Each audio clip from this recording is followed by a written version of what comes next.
Hey guys, it's John here coming to you with a Neca Hunger Games review. Here I have for you today, in celebration of Mockingjay Part 1 being released in theaters, Katniss Everdeen and Peeta Mellark. So let's jump right in and have a closer look at the figures themselves.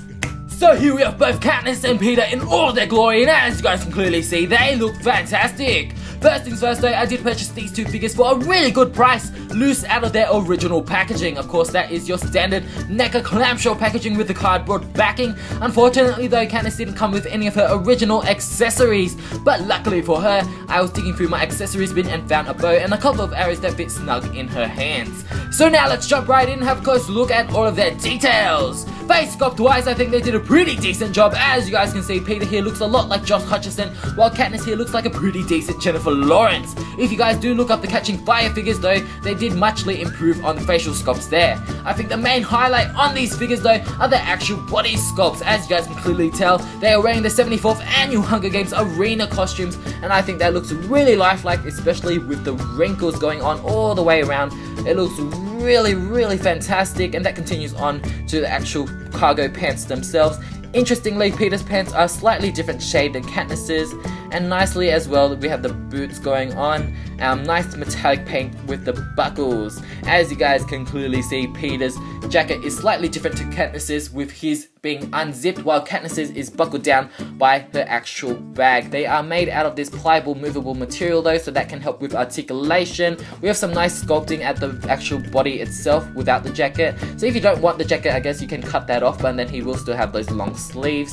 Katniss has an addition, of course, with her orange bag and her quiver on her back, and nicely added as well is Clove's dagger that she throws at Katniss in the beginning of the cornucopia scene. I guess Katniss just stores it on the side just for later on. I think they did a pretty fantastic job with the paint itself on the actual body, with nice blacks on the actual top itself and nice shading on the pants and the boots themselves, though there are a few QC issues with actual faces.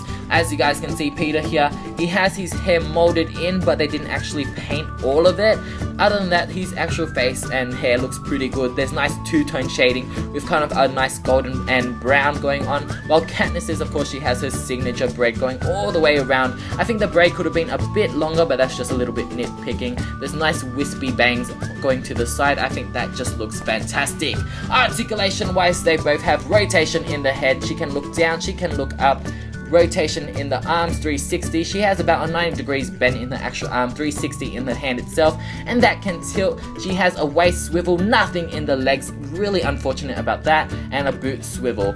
Peeta, on the other hand, has pretty much the same thing. He has rotation in the head, 360. He can look down quite a fair bit, look up. His arms are a little bit hindered by the actual jacket itself, since the jacket does go over his arms a little bit more than Katniss's, but you can move that around since it is a pliable material. His elbows don't go about 90 degrees, just slightly under, while his hands do have the 360 rotation, the tilt as well. He has the waist swivel just like Katniss, nothing in the legs unfortunately, and of course the boot swivel too.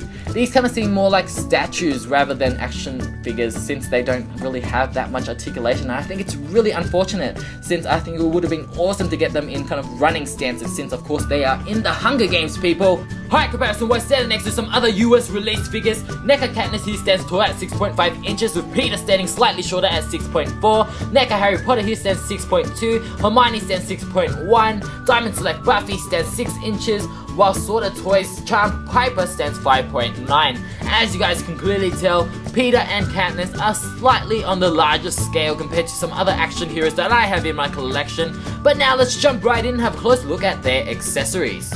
Accessories wise, both Katniss and Peeta comes with the bare minimum, as you guys can clearly see. Like I said prior in the video though, my Katniss figure didn't come with any accessories at all, but I did want to show you guys the replacement that I found works quite well. So now let's jump in, starting with Peeta's accessories, since this is what you actually get in his packaging, which is of course his spear that we see early on in the actual Hunger Games themselves. It's very simple, of course. It's what a spear is, which is a stick and a sharp pointy end. It's nicely painted though, with kind of a charcoal metallic paint on the actual blade itself, with nice silver lining on the razor sharp bits. As you guys can clearly tell, the rod itself is just very simple, very metallic paint job, nothing too special. The replacement that I found for my Katniss is stolen from Buffy the Vampire Xander's figure here. It's really nice. I think it's actually a little bit better than what Katniss actually has in her packet, but Hers is actually all silver. It's very simplistic, and the actual string itself is an actual string, while this one is actual plastic.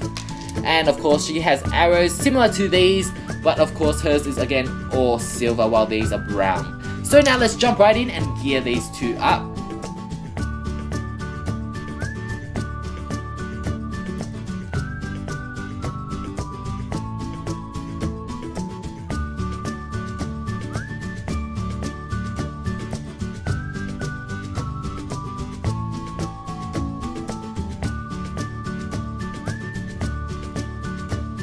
So here we have both Katniss and Peeta, weapons in hand, ready for battle, and I have to tell you guys, unfortunately, posing these two figures is not the most fun thing. Since they have such limited articulation, it's really hard to get them in any dynamic cool poses that you want them to be in, and especially Peeta here, since he doesn't even have a really cool weapon like Katniss. His is very limited. You can't really even get him in a throwing pose where he's about to throw the spear itself. It looks really unnatural, and I don't think anyone would want to pose him like this. It's not that great. But Katniss, on the other hand, her weapon is pretty cool, but it's really difficult to actually get the bow and arrows standing in this position and staying in this position. It took quite a while of fumbling to get that arrow to actually stay. Her hands do have to be positioned in a right way. I do like that the arrows can fit in her quiver. I think that's really nice, but overall the articulation and just the posability, I'm not a huge fan of. Overall, to be honest, I am a little disappointed in these figures. Don't get me wrong though, they do both have fantastic sculpts and likenesses to their actor counterparts and decent accessories, and not to mention I really do love how they stay true to the real height differences between Josh Hutcherson and Jennifer Lawrence in these figures, unlike the Barbie dolls release. But the real lack of articulation and posability is a big letdown and a hugely missed opportunity for these figures to actually feel like action figures rather than statues. At the end of the day though, I am still extremely happy to have both Katniss and Peeta in my figure collection, since my love for these characters are so strong. I still highly recommend them for any hardcore Hunger Games fans, and until next time, I will see you guys soon. Bye!